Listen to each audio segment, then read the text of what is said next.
ভাই এখানে চলে আসছে অনেকটা ভালো হয়েছে না? আসলে এটা একটা ফ্যামিলি আলোচনা তো, যেখানে সেখানে তো আর মনে করেন যে ফ্যামিলি আলোচনা করা যায় না।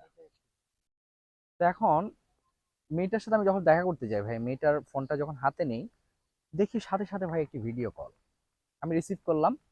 রিসিভ করে যখন আমি ফ্রন্ট ক্যামেরা অন করছি, সাথে সাথে ভাই মেয়েটা আমার পিছনে লুকাই গেল। কিন্তু তুমি আমার পিছনে লুকাইলা কেন? যখন আমার পিছনে লুকাই গেল, আমি একটা চিন্তায় পড়ে গেলাম, নিশ্চয়ই এর মধ্যে কোনো ঘামলা আছে। হ্যাঁ। তখন মেয়েটা আমাকে বলছে না এটা আমার দুলা ভাই। হুম। তারপর বলল, আমি কিরকম দুলা ভাই? না না, এটা আমার এক ভাই। আচ্ছা কি ভাই, তোমার কি ধরনের ভাই হয়? হুম। পরে যখন সে আমাকে বলতেছে যে তার একটা বোনের জামাই, হুম। আমি তারও বিশ্বাস করলাম না। হুম। তারপর না পারতে আমাকে বুঝাইতে গেল সে একটা, তার বন্ধু, তার বাড়ি কোথায় ঘর কোথায় সে জানে না। ছেলেটা প্রবাসে থাকে কিন্তু তার সাথে তার ফোন আলাপ হয়, দীর্ঘ কয়েকদিন ধরে তার সাথে ফোন আলাপের সাথে সে কথা বলছে। হুম। পরে যখন মেয়েটাকে আমি বললাম যে আচ্ছা ঠিক আছে, আজকের মতো চলে যাই, হুম। তারপর আমি আমার বন্ধুর সাথে ডিসিশন করতে যাই। রুবেল ভাইকে তো চেনেন অবশ্য, রুবেল ভাইয়ের হুম। সাথে যখন ডিসিশন করতে যাই, রুবেল ভাই আমাকে বলে যে না, এই মেয়ে তাহলে তো অবশ্য ঠিক না। হ্যাঁ, হ্যাঁ, অবশ্যই। যেহেতু আমি ফোনটা নেওয়ার সাথে সাথে ভিডিও কল আসছে, তাহলে তো অনেক কিছু। আমি এর মধ্যে কিন্তু মেয়েটাকে অনেকবার জিজ্ঞেস করেছি এতগুলা হুম। কল দেয় কেন সে তোমার বন্ধু হলে। হুম। হুম। আর একটা মেয়ের তো একটা ছেলে বন্ধু, তাও আবার প্রবাসী ছেলে বন্ধু হয় না। না। তারপর ওখানে ডিসমিস করে দিই। মেয়েটা আমাকে অনেক ফোর্স করে, তার মাকে দিয়ে, বাবাকে দিয়ে, ভাবিকে দিয়ে, অনেকের মাধ্যমে আমার কাছে সে অনেকভাবে ফোর্স করে যে তাকে বিয়ে করার জন্য। পরে আমি আমার বন্ধুর সাথে যে কথাটা দিয়েছি, বন্ধুর কথাটা রাখার জন্য আমি তাকে অনেকবার ভুলে যাওয়ার চেষ্টা করছি। পরে তো আমি আবার কনভিন্সও হয়েছি। কনভিন্স হওয়ার পরে মেয়েটা আমাকে এমন একটা ডায়লগ দিল ভাই, হুম। বিশ্বাস করেন আমি ওই ডায়লগের মধ্যে মেয়েটাকে ছেড়ে দিলাম। একটা একদম ঠিক হয়েছে। এখন বলেন আমি এই টেনশন নিয়ে কই যাই? এখানেই। ঠিক আছে, ধৈর্য ধরেন, দেখেন আল্লাহ কি করে, হয়তো আল্লাহ আপনার জন্য ভালো ভালো কিছু রেখেছে। হ্যাঁ ফারুক ভাই, দোস্ত, তোর কি খবর? এই তো আছি আলহামদুলিল্লাহ। আরে, তুই তো এখানে। তোর মন টন ভালো আছে কিনা? আসলে এই যে ফিরোজ ভাইয়ের সাথে কথাগুলাই বলছিলাম মনের ব্যাপার নিয়ে, ওই যে ওই তোর মেয়েটারে দেখতে গেলাম। গার্লফ্রেন্ডের ব্যাপারে কি হয়েছে?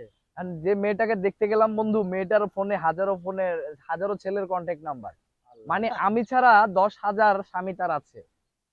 সর্বনাশ, সর্বনাশ।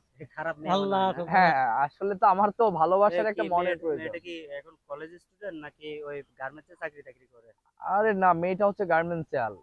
যাহ, আমাকে তো এরকম মেয়ে বলছে, হবে না। তোর জন্য আমি একটা আমাকে ভালো সে বলছে দাখিল মাদ্রাসায় সে পড়াশোনা করছে, দাখিল পড়তেছে, এখনের মেয়ে মেয়েরা সরি ফাজিল করতেছে। মেয়েরা হচ্ছে এখন বহুরূপী, বুঝছস? হুম তো হুম। হ্যাঁ, এগুলো হ্যাঁ, বাদ হ্যাঁ। দে। টেনশন করা লাভ নাই।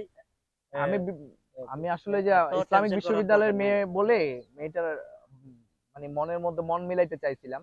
পরে দেখতেছি যে তার মনের মধ্যে এত সুন্দর পরিষ্কার একটা পরিবেশ, সেটা দেখে আমার ওখানে স্থান নেওয়ার মতো জায়গা নেই। হ্যাঁ, তাই ঠিক বিরতি আছে, নিয়ে চলে একদম। আসলাম আজকে। এই আমার বন্ধু রুবেলকে নিয়ে গেলাম।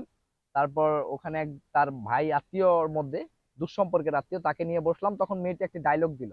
আমি বলতেছি কত লাখ টাকা লাগবে রে তোর? তোর যত টাকা লাখ টাকা লাগবে আমি তত লাখ টাকা দিব, ওই কিন্তু তো, তোরে আমি ওই একবারের জন্য বুঝা গেছে, চাই। বুঝা গেছে, ঠিক গার্মেন্টসের আছে, মেয়ে ঠিক তো। আছে, ঠিক হ্যাঁ আছে, হ্যাঁ, ঠিক আছে। গার্মেন্টসের মেয়ে তো, এই জন্য আর একটু কি। মনে আঘাত পাইছি, কারণ হ্যাঁ, হচ্ছে একটু হ্যাঁ, হ্যাঁ। ভালোবেসে ফেলছিলাম তো। আচ্ছা, সমস্যা নেই, এগুলো নিয়ে টেনশন করার দরকার নেই। তোর জন্য আমি একটা ভালো মেয়ে দেখছি। না অবশ্যই বন্ধু, আমরা আমি আর বিকেল বিয়ে দিকে করব না, যাব। আমি আর বিয়ে করব না, বিকেল আমি দিকে এভাবে যাব, ঠিক কুমারে আছে? থেকে যাব, আমি আর বিয়ে করব না, হ্যাঁ, শেষ। ঠিক আছে, ওই সমস্যা নাই, বন্ধুদেরকে, সমস্যা নাই। সম্মানিত বন্ধুদেরকে ভিউয়ার্স, বন্ধুদেরকে একটা মেসেজ দেয়, সবাই আপনারা এ ধরনের মেয়ে থেকে বিরত থাকবেন।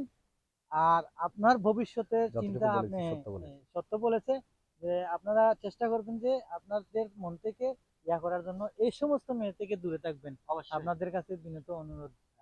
আমাদের বন্ধুর মতো এরকম ইয়া হইন হ্যাঁ, না। নাটকটার পরিচালনায়, পরিবেশনায় বন্ধু টিভি মিডিয়া, মোহাম্মদ ফারুক। অবশ্যই সবাই সাথে থাকবেন, নাটকটি উপভোগ করবেন। অবশ্যই ভালো ভালো কিছু দেওয়ার চেষ্টা করবো চেষ্টা আমরা। করব ইনশাআল্লাহ। সবাই ইনশাল্লাহ। তো ভালো থাকবেন, সুস্থ থাকবেন। আসসালামু আলাইকুম। আসসালামু আলাইকুম।